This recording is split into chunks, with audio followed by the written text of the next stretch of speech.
Lesson 2, we're just going to do a brief review of the brush tool options before we start to dive into more tutorials. For this review, go ahead and open up a new blank document. We're going to File, New. We're going to choose 1000 pixels by 1000 pixels height, 72 resolution, and we're going to keep it in RGB color mode. I'm going to keep the background contents white so we can see the colors. Great. So the brush tools you can access in your toolbar by hitting B on your keyboard, or you can just locate the little brush looking icon in your toolbar. Remember, you can always roll over these icons with your mouse and a little image might pop up that tells you about the tool. Like this is saying it's a brush tool. I can access it by hitting B on my keyboard and it paints custom brush strokes. If you click and hold down on the brush tool, you'll see there's several options underneath there. We've got the brush tool, the pencil tool, the color replacement tool, which we're going to go over in another lesson, and the mixer brush tool that we're going to go over in another lesson. So right now we're going to focus on the brush tool.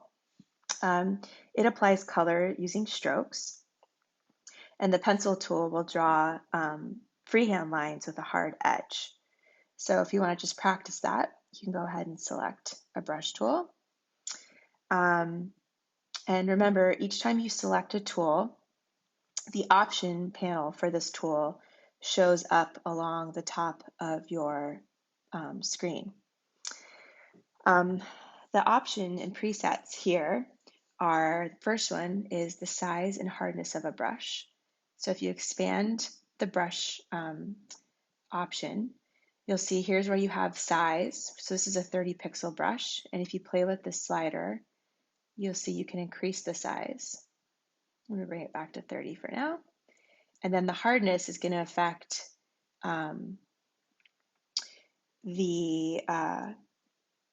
how soft or hard-edged your brush is.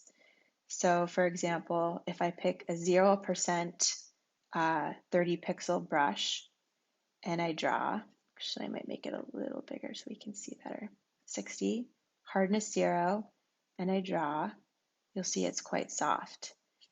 But if I go back up here and I pick a 60 pixel brush and I move the slider all the way to 100% hardness, it's going to give me a really hard edge brush. The other areas that I want to show you are opacity.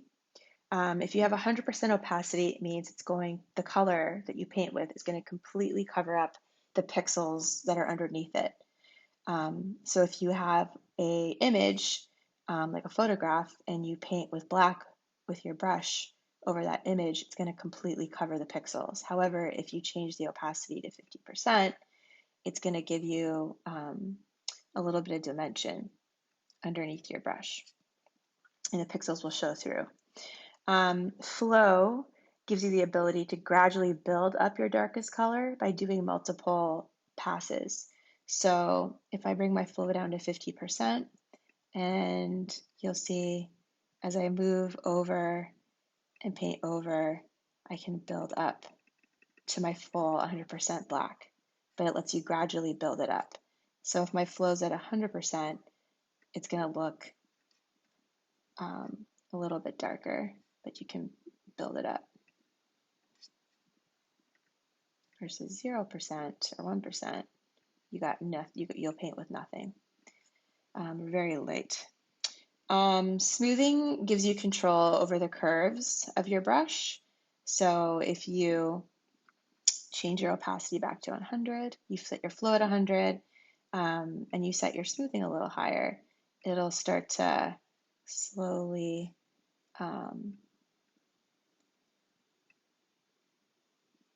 you'll see it's a little bit bumpier versus if you bring it all the way down, it's a little bit smoother. And then the last thing I wanted to just bring on your radar is this little airbrush icon. If you click that, the airbrush icon gives the ability to By holding down on the mouse, it'll increase the area of paint. So if I start to draw a line, and that's not going to be a good example. Hold on, let me pick a color. And change my opacity a little bit. As I click and drag, it's going to slowly let me build on my color.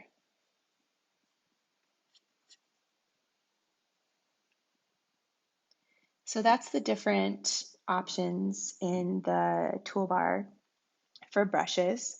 The other thing I wanted to go over is a bit of a pro tip.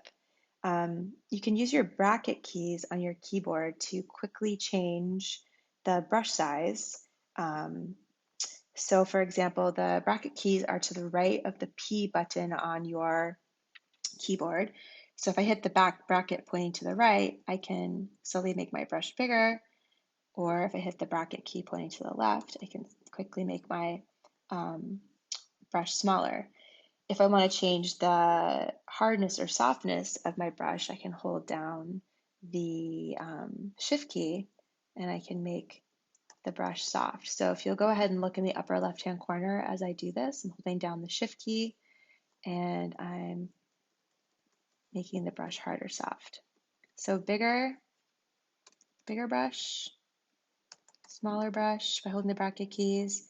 And then if I want to make my brush really soft, I can softly change it quickly too. So that's some quick pro tip brush options. The other thing I want to bring to your attention are the brush panels. So if you go up to Window, Brushes, a brush panel will appear. You can also access this panel by clicking on this little folder with a brush icon, and it'll bring up your brush settings. So you have your brush settings, which I'm going to slide and drag in here, and your brushes. So these are all the default brushes that are available to you. They're really fun to play with. I suggest that you click around and start to kind of play and see all the different options that you have available to you. So there's tons of different brushes. It's really fun. The brushes work for many tools like the pencil, the clone stamp, erasers, blur, smudge, dodge, etc. However, not all the options are always available in these different tools. In the brush settings panel, this is a really great option because you have the ability to see the different brushes in this window. So you can go ahead and click through these and see how they might look. Some of the paintbrush brushes actually have this little paintbrush icon come up, and you can kind of see how these look and play with them. There's tons of control that you have over changing these brushes. Some of the ones I wanted to bring to your attention are you can change again, like the hardness here. You can see what that might look like. So 100% brush versus a soft brush. The roundness you have control over. So you're able to change kind of the direction of the brush and see how that is affected. You can change the angle of your brush. And also you can play with the spacing, which is kind of neat. And then when you paint with it, you can see the effect. But this window is really nice. It lets you kind of see what this line might look like when you paint with it on the page. Some other options mean that you can kind of play around with are you can add some noise, which adds random grain to your strokes if you want. You can add wet edges, which simulates a bit of pigment at the end of your stroke. So it's kind of like a real paintbrush looking effect. And then of course you can click on smoothing, which will smooth out your curves. And if you want to, you can hit protect texture, which will, any texture that you create, you can have it be implemented in pretty much any brush that you pick. So that's just a quick overview of the brush settings and brushes. that you have access to. Again, remember you access these under Window, Brushes, or if you have a brush tool selected, it's this little folder icon that'll let you open brush settings or brushes.